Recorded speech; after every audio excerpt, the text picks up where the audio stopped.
Hello, you're listening to the Watchman's Cry News from the Wall and the Issues of Life, the program that visits world events and the issues that affect God's people in these end times.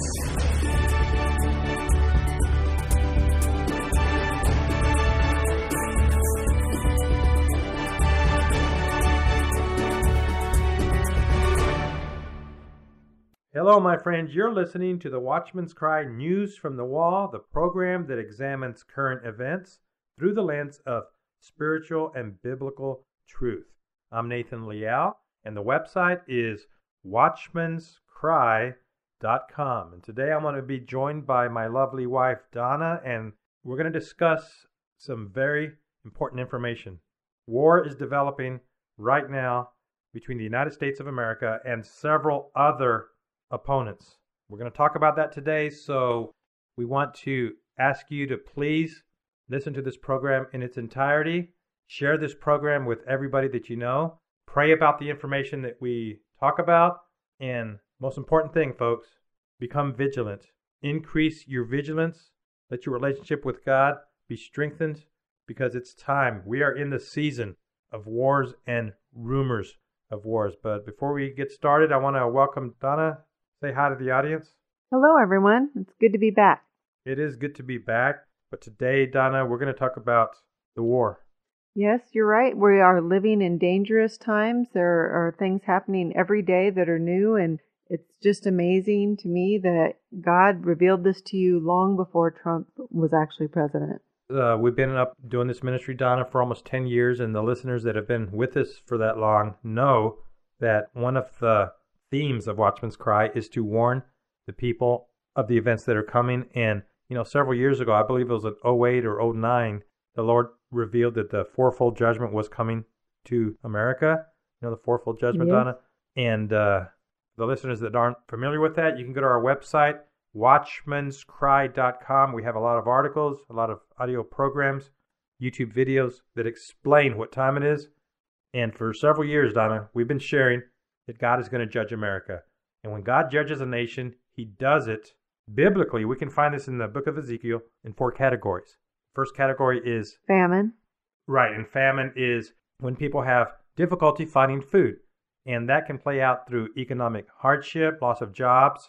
And we have been in economic hardship for a third of the country since 08. So that one is taking place.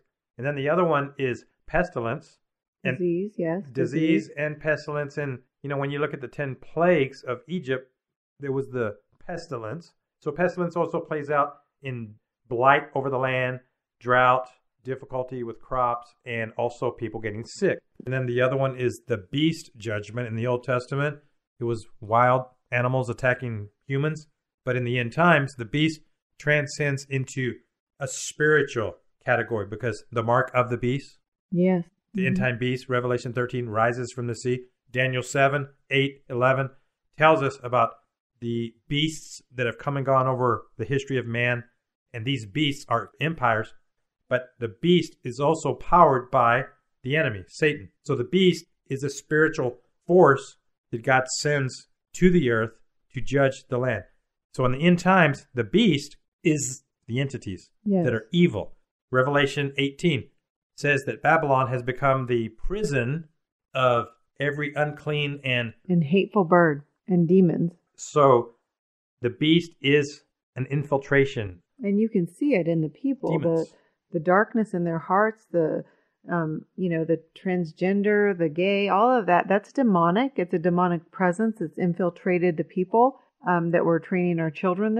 It's very demonic, and it's very beast-like, and it has taken over our nation. Even when you look at the poster boy of Satanism, the worshipers of the Baphomet. Exactly. Yes. It's a beast. Yes, and it's a male-female transgender demonic presence. In fact, Beauty and the Beast just got recreated in the Beast creature. Looks like a Baphomet. Yeah, the new creation of Beauty and the Beast, he is a Baphomet. He's not, I believe in the Disney version, he was supposed to be a buffalo.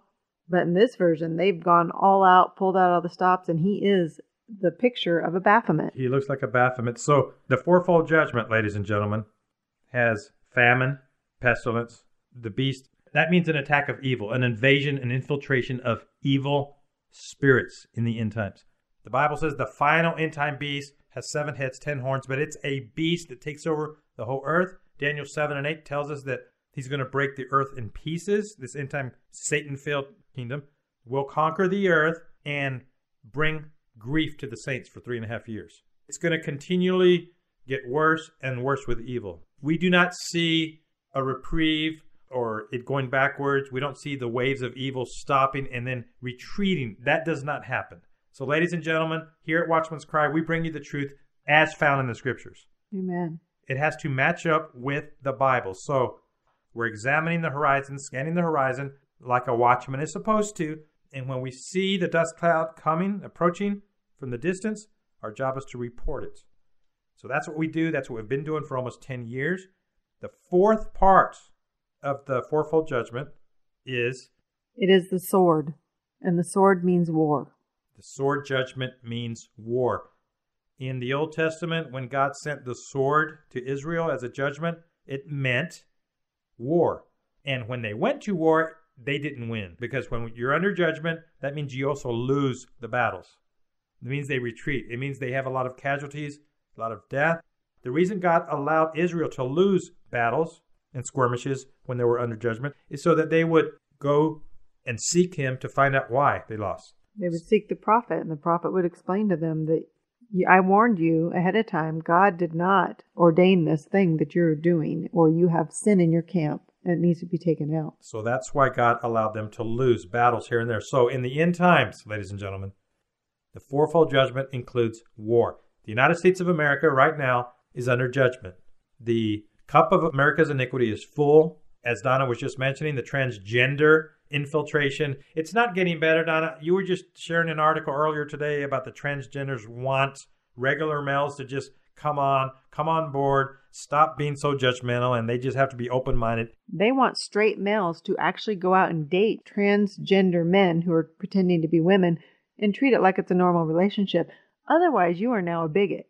It's not even allowed that you be a straight male anymore. That's not enough. That was an article you read? Yes, it was an article saying that they are fighting for straight men who identify as straight men, because you're allowed to identify as straight, apparently, to date men who pretend to be women, called transgender, and call it normal. Because, they think they're women after all, so it's just like you're dating a woman as far as they're concerned. But again, when we pull back and examine, when we look beyond the veil of the physical dimension into the spiritual dimension, it's the spirit of the Baphomet. It is. The male, female, it's dualism. And that gets into the Illuminati and the Luciferians and the Freemasons who practice dualism. And dualism basically says black and white need each other to coexist. And without Satan, God would not function. God needs the devil to balance him out. Good and evil need each other, which is absurd. It's dumb. But the Freemasons, Donna, they have in their temples the black and white tiles. Mm-hmm. It represents dualism. And when you look over and over into the occult, New Age, Eastern mysticism, Eastern religions, esoteric arts, etc., paganism, they believe in dualism. Every religion except for Christianity dabbles in this dualism theology. That light and dark, there's no good and bad. There's no sin. They complement one another. So the devil and Jesus are really buds. Mm-hmm. Jesus should be thankful that Satan is out there to balance him out. That's the lie. So getting back to the transgender, that's what transgender is. It's the actual manifestation, incarnation of dualism in humans, mm-hmm. turning men into both male and female, yeah. It's the ultimate blasphemy to God's creation, and it's the ultimate heresy to his creation. But that's what's going on now. And here in America, it's accepted. And promoted. It's not just accepted, it's promoted as something your child may be who they are. It's taught in the schools. A lot of the progressive churches now have transgender, quote-unquote, priests or ministers or mm-hmm. clergy or men of the cloth or etc. So that's what time it is right now, ladies and gentlemen. We are in the days of darkness. The fourfold judgment has a lot of elements to it. And in order for God's people to survive, number one, ladies and gentlemen, what we need to do is, first of all, have the knowledge. If we have the information and we know what the enemy is going to do, if we know the script, their agenda, if we read the word and we find their plan in the word and then we're aware of it and we can talk about it and discuss it, Donna, then God's people can hopefully try to resist it. and know that when they see it show up, that it's a lie. Unfortunately, a lot of folks aren't doing that, are they? No, the lamps are not full. The pulpits are not warning God's people what time it is. They're just talking about how great things are, that Donald Trump brought greatness. And then we had the alternative media that was confused and I would say a lot of them are still confused. Deceived. Mm-hmm. Why? If they're up on the wall and they're going to start lying to God's people, we're beyond tolerating heresy and lies. Because the only way to keep oil in your lamp is to stand on truth, God's truth, on what is coming and what is happening right now. And the most important thing you can do today is to have oil in your lamp. Some of the listeners of the Watchmen who are confused have oil in their lamp, or they're trying to, or they think they do, but they're listening to the wrong programs. That's draining the oil. You can't keep oil in your lamp if you're listening to somebody who's telling you don't need it. Okay, so what's the guideline? How can people know if they're listening to lies? Let's say this. If you're taking notes, folks, write this down. We're in judgment. There is no reprieve. The 7 mountain prophecy that everything's going to be great and that the Christian church is going to take over the world and that God needs the church to have victory over Hollywood and, you know, the 7 mountain prophecy? Yes. Dominionism. Yes. That is a lie. So, ladies and gentlemen, if you hear that verbiage coming from a show you're listening to, or if you're listening to a certain host of a program and they have guests who promote the 7 mountain heresy, the 7 mountains, the kingdom now, the dominionism, the word of all of that, the new apostolic reformation is trash. It needs to be thrown out. If you are listening to anybody that promotes any of those false doctrines, you need to stop. And Donna, who are some of the names that promote the 7 mountain lie? Rick Joyner? Yes, Rick Joyner. Well, it's an ecumenical thing also. Rick Warren also now promotes dominionism. Lance Wallnau. Mm-hmm. Mark Taylor. The Mark Taylor prophecy. Mark Taylor gave that prophecy because it was seasoned. It was garnished with the 7 mountain dominionist theology. It was, yes. And it is. And his prophecies still are. And now Mark Taylor is on Jim Bakker. There you go. If he's on Jim Bakker promoting the lie to God's people that's making them empty out their lamps, ladies and gentlemen, pay attention to these words. If you go and listen to Jim Bakker and they're promoting the 7 mountain lie. Well, 2 points on that. Why are you promoting people to have storage food if the 7 mountains mandate is actually true? That's a good question. Why is it? It's a conflict of interest here. Either it is the 7 mountains or you need to prepare. You can't have both. We can't have both. And ladies and gentlemen, I don't want to be rude, and I'm not trying to sit here and be a jerk, but there are charlatans out there that are lying to you. We are about to go to war, and for several months, the evangelical church was led to believe that Donald Trump was going to bring reprieve and nothing bad was coming to America and everything was going to be great. Greatness was returning. And now it's proven that it's not. That was all a lie. But for the people that believed it for a while, they wasted time. And in the meantime, they were listening to charlatans who have no business talking to God's people. There's no other way to put it, Donna. But dominionists want war because they believe through war we are going to take over and take back this world for Jesus Christ. They fully believe that. So I have seen in Facebook posts and that kind of thing, Christians actually stumping for a war with Korea. Let's go in, let's nuke them, let's kill them all, let's get rid of them. And that's not what war is. War is death for both sides. When you think about it, dominionism really only serves America. Right now, yes. America deserves to be blessed and needs to go and conquer and steal resources from all the other nations. In order for that to be successful, it requires a militant type of Christianity. In fact, there was another individual who put out a YouTube and he said that the verse about the violent taken by force means that Christians need to just step on whoever's in front of them. And when Donald Trump pushes people out of the way, that's the way Christians should act. He said that, Donna. Mm-hmm. He has a YouTube out there. I don't know if I should say his name or not, but this is the kind of mentality that we are up against. While Donna and I come behind these microphones to share God's word and the truth of what time it is, at the same time, they call themselves part of the alternative media, but they are polluting God's people with lies right now. They're damaging God's kingdom. They truly are. Now, I didn't mean to get off on this side note, but folks, this is the battle that we're in. At the same time that you need to be vigilant and awake, you're going to be faced daily with having to decide if what you are hearing is true. When you go to the internet and you turn on your favorite quote-unquote Watchman program or alternative media program or radio program or YouTuber who shares stuff with you, you need to be deciding every day with everything you hear whether it's true.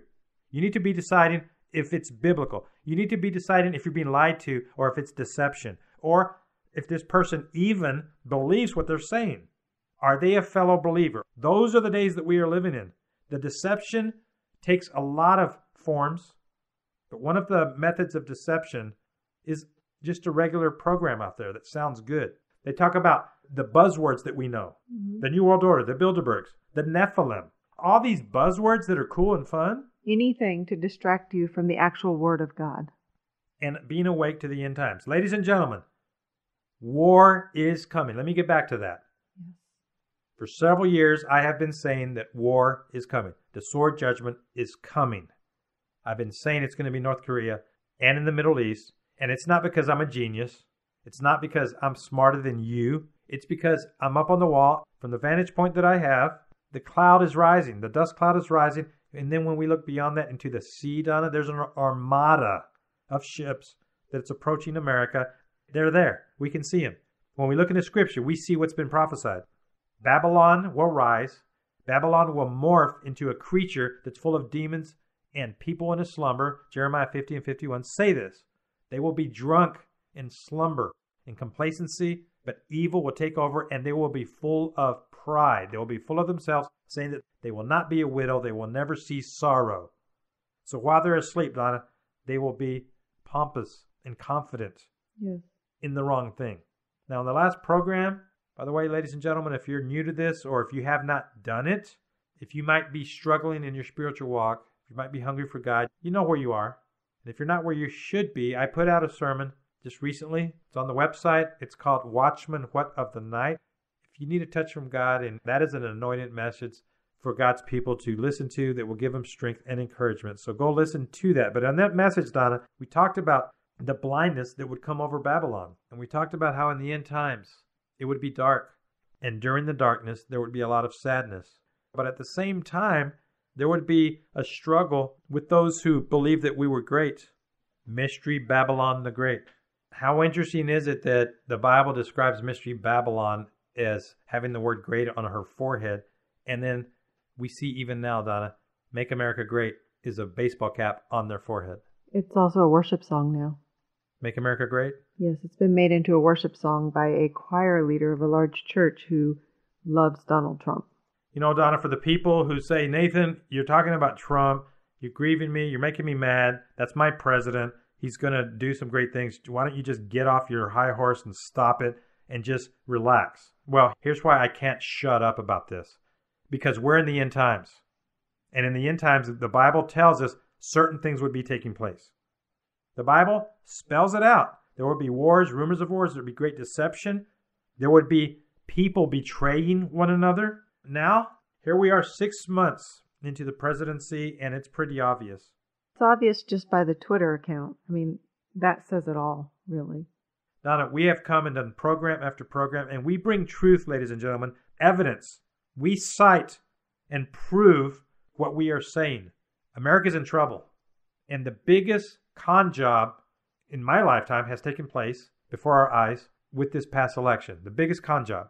The New World Order, Bilderberg, Insider, Club of Rome, all those people, Donna, CFR, Trilateral Commission, Skull and Bones, all those people in those Every groups, insider, every inside group. they are in the White House now. Yes, they are. They are represented by the appointees that Trump chose. Mm-hmm. So for the Christians that want to argue and say that you're rude, you're mean, you're a jerk, you're anti-American, you don't believe in the Constitution, you love Hillary, all those insults they try to assail to you and I.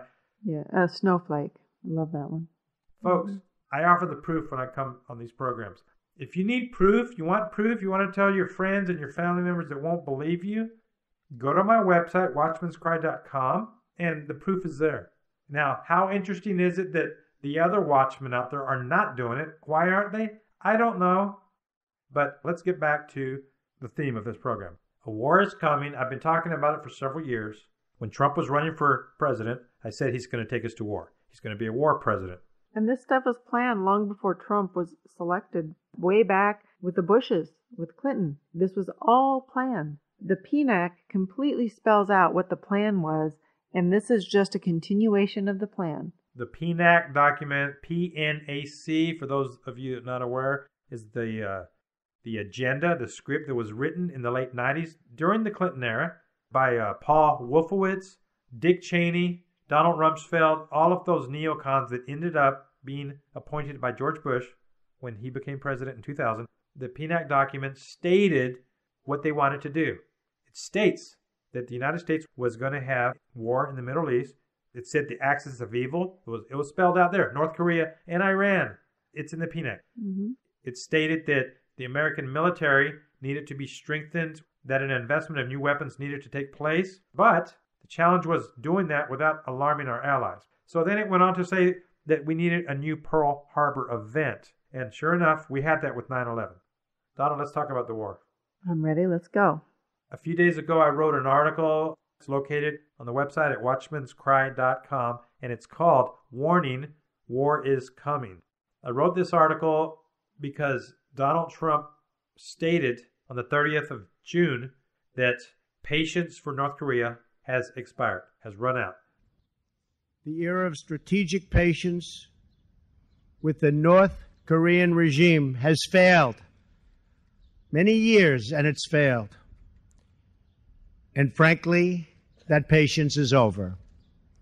We're working closely with South Korea and Japan, as well as partners around the world, on a range of diplomatic, security, and economic measures to protect our allies and our own citizens from this menace known as North Korea. The United States calls on other regional powers and all responsible nations to join us in implementing sanctions and demanding that the North Korean regime choose a better path and do it quickly, and a different future for its long-suffering people. Now, the regular news, they will tell you that North Korea test-fired an ICBM on the eve of the 4th of July, and Kim Jong, he said it was his present. A gift for the illegitimate Americans. Yeah, illegitimate, except he didn't use that word, did he? No, he used the B word. North Korea has tested its first intercontinental ballistic missile, which, according to state media, is powerful enough to reach the US mainland. Leader Kim Jong-un called it a package of gifts for American bastards. Pyongyang boasted the missile, called Hwasong-14, was able to transport a large-sized heavy nuclear warhead. In response, South Korea launched a series of military exercises. World powers appear in a quandary as to what to do about Kim Jong-un's inextricable march to his goal of a nuclear arsenal. Even the most limited military strike on Pyongyang will result in a bloodbath in South Korea, as the North has thousands of artillery battalions positioned along its border, 56 kilometers from the south. Donna, it is very important that while we are watching the developments for the coming war, that we try to have the mind of Christ, and we try to have the mind of vigilance. And really check our patriotism at the door and see this through biblical eyes. Well, okay, now are we saying don't be patriotic? No, we're not saying that, but we are saying this. They, the powers that be, are going to use patriotism to try and rally everybody in support of this war. It's escalating every day. It is escalating every day. Ladies and gentlemen, we are in the end times. This is what time it is. They want us to have war. They have to sell the war to the general public. They have to make us want the war. So how do they do that? They will make Kim Jong or Assad in Syria or Russia or China or whoever the opponent's going to be, they have to paint them as the irritant or as a threat. Well, and as being the beast that is going to rise up is powered by Satan. Satan is also behind it, and he's also whispering into both leaders' ears, Trump, Kim Jong, so that it will escalate. It'll be a war that will set the world on fire. Through fire, the phoenix can then rise. Exactly. The New World Order, the final beast system, the one world money system, the financial. Yes, they need chaos. So while the developments are taking place every day, there's going to be a temptation, Donna, for the listeners. And let me get back to what I was saying. I know that they're doing this on purpose. They're steering the general public to become mad and angry at Kim Jong. He's a threat to us. Really? The missile can reach us? You know, that ICBM that just fired yesterday, it can reach Alaska now officially. It was an ICBM. And yes, it is a threat. All of that is true. Mm-hmm. So when people hear the report, there is a tendency to say, well, then Trump needs to hit back. The end result, Donna, is people will be pro-war. Pro-war. They will get behind Trump, and they will want him to send in our boys. They will want him to fire some missiles at Kim Jong. It is not just North Korea that can reach us. North Korea has just got the ability to reach us, but China has always been able to reach us. Russia has always been able to reach us. So why are we poking the little panda bear? Why are we even giving him any thought at all? We're not just giving him thought. We're literally poking at him. Well, Trump is making Twitter statements directly to Kim Jong. From the North Koreans' point of view, they're being fed propaganda. And according to him, the reason that he is trying to develop these missiles and these weapons is because he does not like the anti-missile defense that we have placed in South Korea, the THAAD system. It's THAAD, THAAD. So we took them to South Korea. We've placed them in several locations. The South Koreans, some of them didn't like it. They showed up, they protested, they said, we don't want those because it's going to cause provocation to our neighbor. So they saw it also as not a good thing. I guess it's like if you're a neighbor, Donna, our neighbors placed a cannon in their yard facing our house. We wouldn't like that. No, we wouldn't like that. So according to Kim Jong, that's why he's developing his form of defense so that the United States will know that we can't attack him. As you stated, Donna, it's Satan playing both sides. The other thing that Kim Jong said was he does not like that we're doing annual drills with South Korea, the United States. And we are doing that because in the 50s, North Korea invaded South Korea. And we came to their aid and defended them. So South Korea does not want to be invaded again. So we are their friends. We have a base there. We're their big brother to help them not be invaded. So from our point of view, Donna, we're just defending the little guy from invasion. With a show of force every year, we're going out and showing, see, we could take you. We could fight you. Right. And see, that's justifiable. That's a good thing, right? We have to protect the innocent. We have our drills. We bring out our toys and our weapons, and we show how we can invade the beach. Just in the last one over the summer, there was a mock invasion that we carried out with South Korea to show that we can invade North Korea. And we fired missiles to show them that we mean business and they better not try to invade South Korea. So from their point of view, they take that as a provocation and a threat. At the same time, China and Russia are agreeing with them. China and Russia are saying, why do you need to have the THAAD missile defense system in South Korea? You need to pull it out. So Russia's mad about it, and so is China. So we placed our missile defense in South Korea, and Russia and China don't like it. By the way, North Korea is their friend. So when this war gets started, North Korea is going to have an endless supply of weapons from China. But North Korea isn't technically their friend. North Korea is a buffer zone between China and South Korea, and between Russia and South Korea. So it's not necessarily that they're friends. It's that this is our buffer zone and we like to keep it. That's exactly right. This is not a good situation. It is going to deteriorate. Ladies and gentlemen, they want this war. They want this war because they need to have chaos, Donna, to take us to the one world. We need the fire. We need the whole world to be set on fire so the beast can rise up and separate, to break the world into 10 pieces, to create this new monetary system. And this is how you do it. You have to cause complete chaos and burn a portion of it down so that people will be begging for a new system. You know, the head wound in Revelation 13, traditionally, there's been the popular interpretation that that's the Antichrist. He's going to get shot, assassinated, and then he'll come back to life, head wound. But the beast is not a guy. The beast is the end-time empire, kingdom. So when it said the beast had a head wound, it means one of the heads were wounded. Let's look at it now, Donna. We look at the globe. The world will be divided into 10 regions. We know that. The UN has that plan. Yes. That the economic zones, like the European Union is one of those zones. We have the North American Union, South America. So all these unions, the world will be divided into. The Bible says one of the heads will have a mortal wound. What does that mean? Well, if it's a map, if the 10 heads are the world divided into 10 regions, and one of them has a head wound, then one of them is maybe nuked, is wounded very bad. that it almost completely destroys it. It's almost destroyed, but it recovers. So if we look at it let's put it on the table. If I'm right, this is what it means, folks. One area of the world will be damaged from nuclear war. Yes. Now, which one is that going to be? I don't know, but that means war took place first. Because as you read down in Revelation 13, it says, from the sword. The head wound was from the sword. So an area of the world is going to have a horrible wound because of war. So when the beast rises up, the world will marvel because part of it had a wound. That means, now let's lay it on the table, Donna. World War III is coming. Mm-hmm. Nukes are going to be used. The war will end. The world will come together. The 10 kings come together because they'll say that was the war to end all wars, just like they said that about World War II. Yes. This one will finally end all the wars. We have our economic zones. Let's come together. That was a horrible war. Let's shake hands. Let's forget. And now let's have this unified money system. By the way, one of you guys is limping. Sorry about that. But that one will rise up even stronger than before. Right. So is it America? Is it Europe? Is it Asia? Where is the mortal head wound? I don't know. But that means war, though, Donna. Between now and the beast rising up, there's a war. Yes. There's a sword.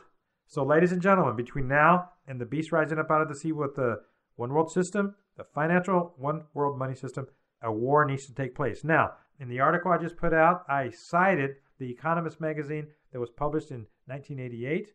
On their cover, they have a picture of a phoenix, and the phoenix has a coin in front of his head. Looks like a gold coin of some sort. Is that the new money? It says 2018. Well, it has a 10 on it, which is interesting because of 10 regions. They believe somehow that the phoenix with the 10 regions is going to rise up with the united monetary system. And he's rising up out of burning money. It's not just American dollars, it's the yen, it's the euro. There's more than one nation here. And all of these bills are on fire, and that's what the phoenix is rising up with the gold coin. They plan to burn the currencies of the world. Out of World War II, we had the Bretton Woods Agreement that gave the dollar its status. The dollar's world currency status came out of World War II. So out of the next war, there will be a new money that's going to rise up. Now, how interesting is it, Don? And I want to just mention this, if the people didn't notice this. When Donald Trump announced his candidacy, he did it at Trump Tower. He came out in the atrium. I guess it's several stories high. There's several escalators that go up. He announced his presidency at Trump Tower. He showed up on the balcony on one of the higher levels. He waved at everybody. The cameras took his picture, and then he came down the escalator. Now, ladies and gentlemen, please make note of this, because I submit this to you. Donald Trump is an insider. He has been placed in office. He was selected, and when he was campaigning, he was using symbolism. We have talked, Donna, over the years about how the Freemasons and the Illuminati use this hidden, concealed symbolism. Donald Trump has used a lot of symbolism. I have been exposing it. When he gave his inaugural speech, he had 10 military officers stand behind him, and then they disappeared. That was a symbolic gesture that spoke volumes. It meant that he's going to have the military stand behind him. Mm-hmm. Why? Because he was going to be a war president. Ladies and gentlemen, he told us in his inauguration speech that war was coming when they stood behind him. When he announced his presidency, he came out in the balcony in the upper level, and he stood over the balcony and he gave a thumbs up next to his wife Melania, but he stood under a sign that was on the wall. Now, in New York City, there are locations where a person from another country can go and exchange their currency. These are actual currency exchange offices. One of them is located in Trump Tower, and when Trump came out and he waved at the cameras and did the thumbs up, he stood under a sign that said currency exchange. He stood right under it, Donna. Yeah. And there are pictures that have been taken of him standing under it. Now, this was over a year ago, a year and a half, and most people didn't see this. I don't think anyone has seen this. The Lord showed me this about a year ago. I've been holding on to it, but now I'm letting you know, ladies and gentlemen. I'm sharing it with you. Go to my website if you want to know what I'm talking about.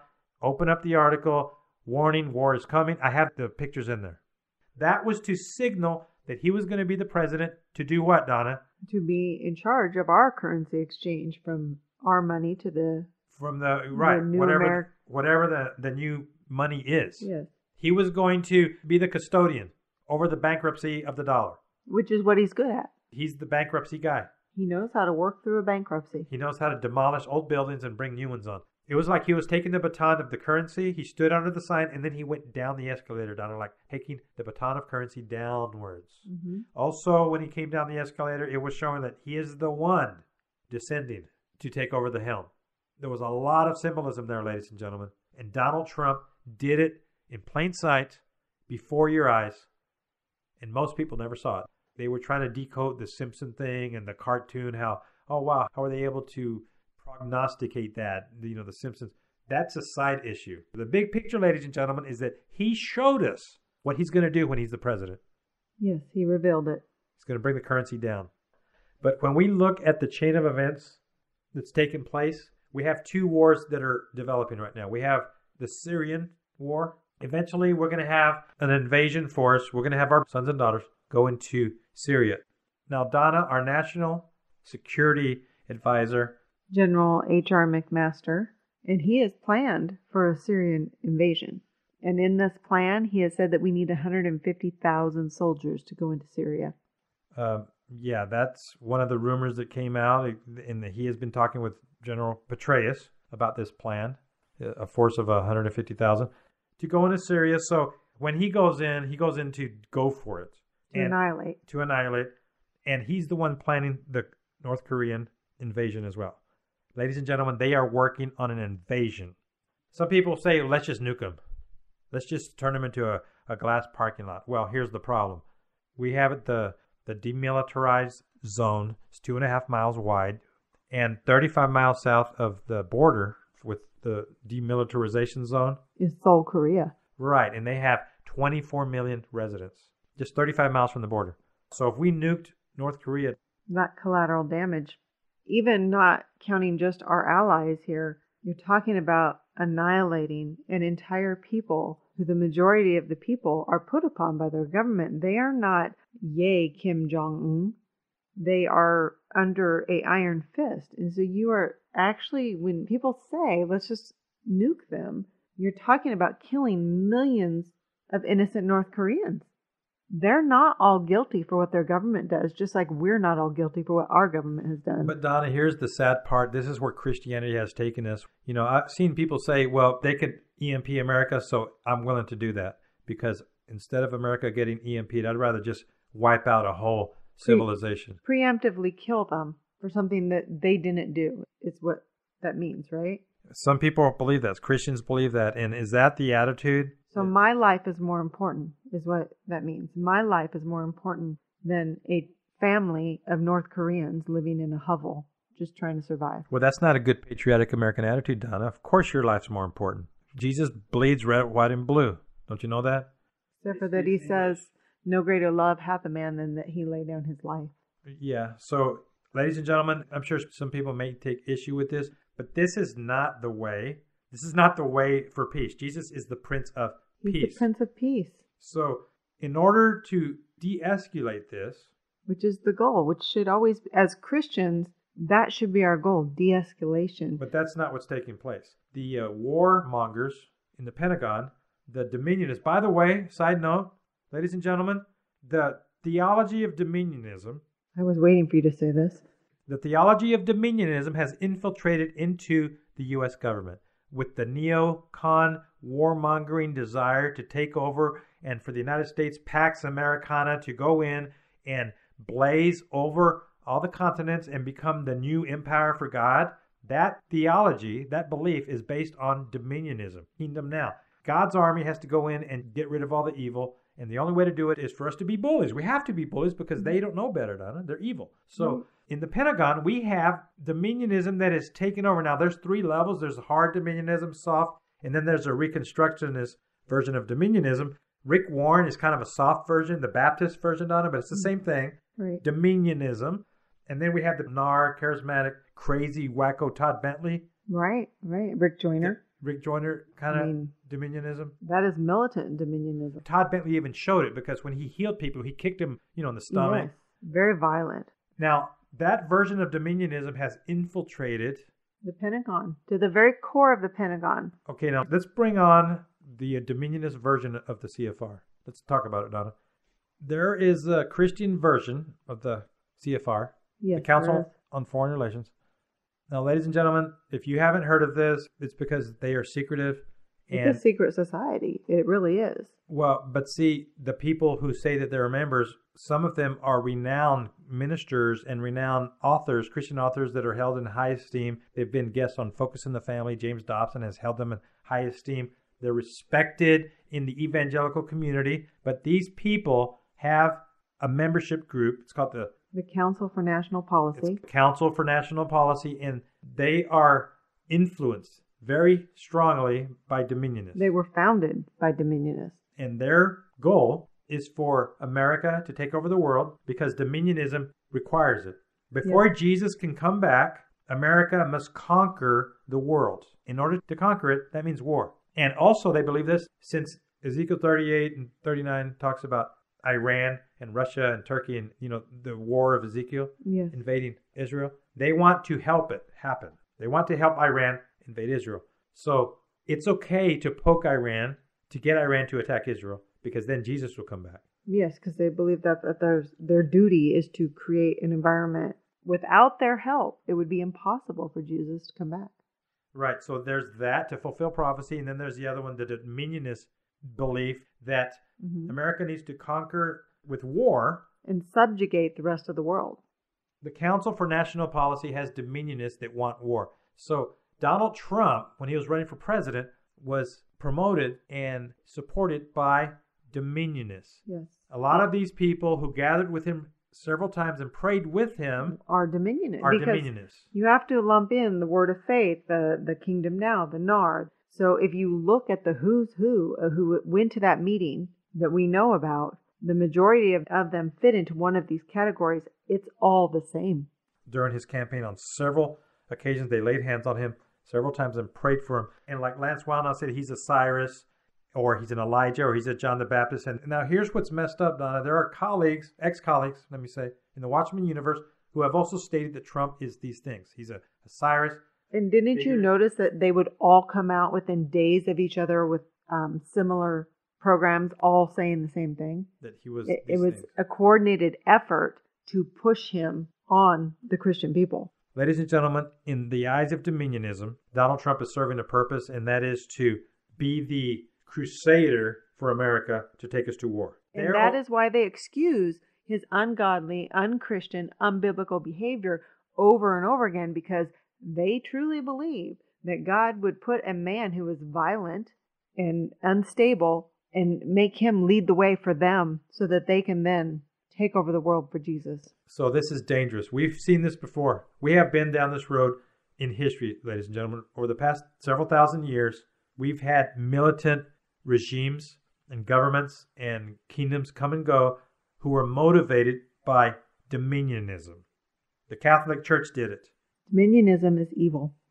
It is not of God. It is of Satan. We're there again. So now we have that to reckon with, and this is how bad it's going to get, ladies and gentlemen. Please try to hear what I'm saying right here. The end time beast rises from the sea. That's the government. And a second beast rises up. It's a religious order, a religious power that follows the beast and influences that beast to do its bidding. But that order that comes up, it said it looked like a lamb, but it spoke like a dragon. A lamb does not mean Islam, Donna. A lamb does not mean paganism. A lamb does not mean Hinduism. A lamb represents Christianity. Lamb, the Lamb of God. So it looked like a lamb. It looked like Christianity in the lamb form right now that we are in is a peace-seeking lamb. It is love. We're sharing the gospel of peace. We have to understand that the lamb represents the peaceful gospel. But here's the hard part, though, Donna. In Revelation 13, it said it looked like a lamb, meaning it looked peaceful. But it spoke like a dragon. And a dragon symbolizes Satan. So it spoke with Satan's words, but it had the appearance of Christianity. Now, how hard is that going to be to see through? That's going to be hard for a lot of people, Donna, because they see this lamb, this version of Christianity, it rose up. Okay, we need to study the word. If we study the word, we cannot be deceived by this dragon that is masquerading as a lamb, because we will know that that voice is not the voice of a lamb. A lamb doesn't speak that way. Right. So, ladies and gentlemen, when the deception's here, Donna. A new version of Christianity has risen. Yes, it is It here. will rise. It's dominionism. The end time, New Apostolic Reformation / Kingdom Now / dominionism. And now it's infiltrated the government. And the ecumenicalness of it. Rick Warren is behind it. And Michelle Bachmann is behind it. She's a dominionist. And we have Rafael Cruz, who's a dominionist. Kellyanne Conway is a dominionist. She was on the council. She spoke at the Council for National Policy. Steve Bannon also spoke at the Council for National Policy. He's a dominionist as well. Steve Bannon said that a clash of civilizations was coming. And it needed to happen because he's a dominionist. So people today do not know. They're not being warned that it looks like Christianity, though. It looks good. Because a lot of time they say the right words. They say, I have a relationship with Jesus Christ, but then they speak as a dragon. And that's where we have to pay attention and notice that they are not speaking the words of Jesus. They are speaking the words of the dragon. So with war, the conqueror, we can read in Daniel 7 and 8, the little horn will conquer. In an upcoming program, we're going to talk about how the little horn is going to actually work with the end time church to conquer, to go on his militant crusades. Ladies and gentlemen, I submit this to you. The little horn / villain / antichrist, whatever you want to call him, one of the methods that will motivate him to go do his military crusades and wars, one of his motivations will be because he will hear from prophetic individuals, quote unquote, who will tell him that God is going to be behind it and God will bless him when he goes forth.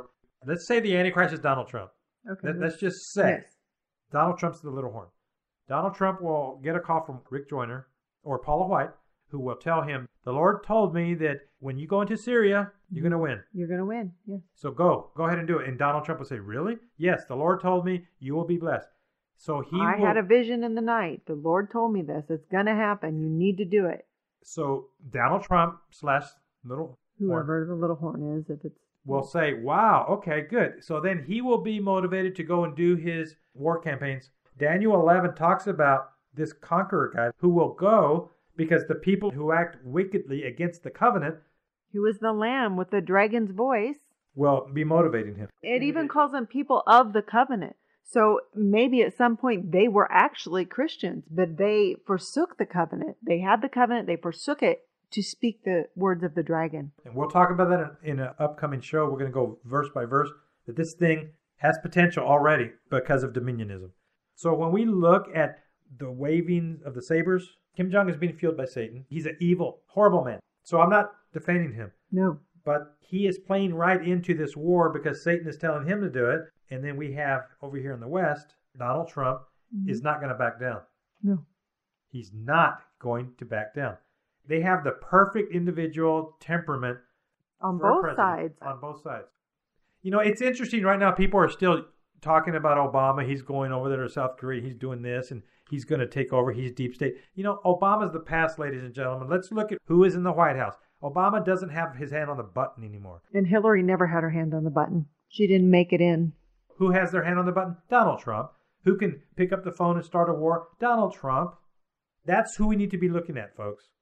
Because Donald Trump can call up your son and your daughter to go fight in these wars for dominionism. And we're going to have war eventually in so many areas. Donna, we're doing drills in the South China Sea. We're sending our ships there just in the last day. And China sent one of their warships to tell us to back off. We were getting close to one of their islands, the man-made islands they have in the South China Sea. They sent one of their warships to tell us to back off. We got within 12 miles of one of their islands, and they took it as a threat. They took it as a threat. That just happened in the last day. But we're being distracted by the Twitter account constantly instead of being able to focus on these things that are actually happening. So Kim Jong fired an ICBM on the eve of 4th of July. It was an actual ICBM, a two-stage rocket. It went up over 1,700 miles into the atmosphere, into space, and then came back down, landed a little over 500 miles away from where it was fired, but it landed in Japanese waters. And if the trajectory wasn't straight up, and if it was more of at an angle toward the continental United States, it would have reached Alaska. Now, Donald Trump said during his campaign that North Korea would not be able to successfully have an ICBM. It's not going to happen. They will not get to that level. Well, it just happened on the eve of the 4th of July. They now have an ICBM that is successful. Now, how is their missile technology advancing so quickly? Are they that smart, or are they being influenced and helped by their neighbors to the north, by China and Russia? That is not on the official record, but it would not surprise me, Donna, if China's giving them the technology to pull this off. Right, because North Korea is their buffer to head over there. The Pentagon is working on several outcomes.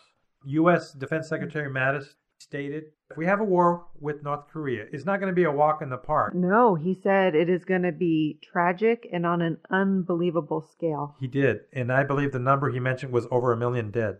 1 million. Ladies and gentlemen, 1 million humans will die. That's our defense secretary. He said... And he's not just talking about North Koreans dead, just so you know. He's also talking about our sons and our daughters. Well, okay, there are several ways this thing can play out.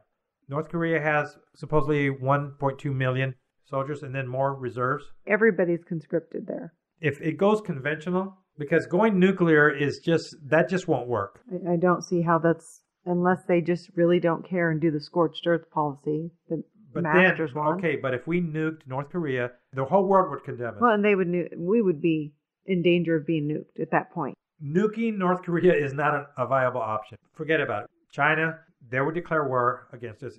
Well, even our allies, we would lose allies. The safest route, let's just say that we need to do this. Let's put aside the concerns we have at the moment, Donna, with dominionism and militant taking over the world. Let's say that Kim Jong has to be taken out the way that Noriega was taken out of Panama. Remember that? You mean when we invaded a foreign nation, kidnapped their leader, and brought him back to America to stand trial for selling the drugs that we supplied to him? Is that the Noriega you mean? Yes, Donna, that one, that guy. Just clarifying. Yes, that's the guy. Okay, so if we were to decapitate Kim Jong with special force, Chuck Norris goes in with his guys, Delta Force. Yes. Even if they do that and we decapitate North Korea's leadership, who fills the vacuum? Who does? There's relatives. He has a sister, and you have the generals. Some general would just take over. It's not going to change. Well, almost every time you have a regime change in a country like North Korea, where it's unstable and the leaders are unstable, the next leader is even more unstable. They're a communist country. They're friends with China. So if we change the leadership, they are still a communist country. The only way to, quote unquote, spread democracy into North Korea is to go in there and kill everyone. Kill all the leadership, kill the generals, kill the military. You know how we did the Premier Republican Guard, the Iraqi soldiers? You got to wipe out their military and then rebuild it. And then what happens? You get some crazy terrorist group coming out of that country. Well, you have guerrilla warfare then starting up. Yes. So if we go in there and get rid of Kim Jong, and I've seen people say this on threads and on forums and when they're sharing their opinions, all we got to do is just kill Kim Jong. It's not that simple because the communistic totalitarian dictatorship is still there. Well, and if that's what our government had wanted to do, it would have done it. We do it all the time. We use the CIA. So if we had wanted to just remove Kim Jong, we would have done it already. But they want the war. They're steering us where they want us to go. They need the phoenix to come out of the burning world. So an assassination is not that simple. So the next thing would be conventional. In order to do it the right way, the way that we've always done it with conquering, you have to have actual physical boots on the ground. An invasion force is necessary. And we don't have enough soldiers. They say that there's between 6,000 and 8,000 buried pillboxes. When we invaded those islands during World War II, Japanese islands, Donna? And we lost so many men. So many men. The Normandy invasion, the pillboxes were the biggest problem. They killed so many people. Bunkers buried into the side of a mountain. Because bullets don't penetrate dirt. Not very well. And there are thousands of them right across the border. In order to do it correctly, we would have to have soldiers go across. But how do you get rid of all those pillboxes? Iraq didn't even have pillboxes. North Korea has a notorious amount of pillboxes and underground tunnels. They are prepared. That is all they have been doing, preparing for this war. A tunnel was uncovered a few years ago. They estimate there's at least 100 of them, or if not more, tunnels. They found one tunnel that was able to, if the war did start, North Korea could have brought through their tunnel 30,000 soldiers per hour. That's how big the tunnel was. And they have photographs of this tunnel. It's huge. It's not like the tunnels from Mexico to America for drugs where it's dirt with just some wood framing. They are rooms. They look like buildings. Yes, they were big enough for all their artillery to come through, 30,000 soldiers an hour, and they're buried right now. They're just waiting for the, you know how Batman, the ground would fall down and the Batmobile would come out of the woods? Yeah. They have those along the demilitarization zone ready to invade. So within a few hours of a conventional war, South Korea would be invaded, and they would be overrun because Seoul, Korea is only 35 miles away. So their invasion force would be able to invade. Now, they would lose a lot, but they would still be able to invade because there's not enough resistance. We have 28,000 to 30,000 of our sons and daughters at the base there. A lot of them would die in the initial invasion. This is what's so horrible. The military planners have looked at the numbers. A lot of our soldiers at the base would die. And also Seoul, Korea would be invaded. And then North Korea, their goal would be to make it to Seoul and to park themselves in the city. Mm-hmm. And then what we would be facing would be a fight and a battle in the city. And fighting in the city, they've looked at this. Kosovo. Exactly. Horrible. Like Kosovo. We haven't had a war in a city like that since World War II. Yeah. America has not had that. It is not easy. It is hard. Sniper fire. It would be so difficult if it came to that. So our war planners know this. When the war starts, they can't allow North Koreans to make it to Seoul because it would drag out for months and even years. This is such a horrible scenario. So how is it going to play out? Will America be swift enough to do a blitz type invasion and not allow it? Do we have all of the firepower and the drones and the tomahawks to take out all of their defenses all at once, immediately, without fail? Is that possible? It's not. And our military generals have stated that because of the mountainous region of North Korea, the granite mountains and the pillboxes, and also the mobile missiles that they have, you know, on the back of a tractor trailer. Mm-hmm. It's not going to be an easy war. So, ladies and gentlemen, we need to be praying. Please try your best to not allow yourself to be caught up in the patriotism of, well, I want to see Donald Trump react and do something about it, because the outcome is not going to be good. We are so close to World War III, but this is what they want. Now, I don't know when the war is going to start. I don't know. So we need to take advantage of every day of calm and peace, relative peace that we still have. And we need to continue to prepare our hearts and prepare our lives and prepare our family members for what is coming. So what advice can we give to folks? You know, we're telling them war is coming. Be careful. Yes, we need to get our lives right with God, Donna, our family members. Pray. If we have teenagers that are away from God, start praying for them to come to the Lord, because they could get drafted. Yes, they can. And we need to pray for their lives. We need to pray for their protection, because it's not just going to be our sons that are taken this time. It's going to be our sons and our daughters. And our daughters. Now, if it turns into this, I don't know if there will be a draft, ladies and gentlemen. I don't want to create fear. But if it does turn into that, we will talk about it. We will actually have to do programs about how to strategize through a draft. There's going to be a lot of people with a lot of thoughts and plans on what to do. A lot of scared people, because we love our children. What do? At some point, if it comes to that, we will have to have that discussion. Yeah.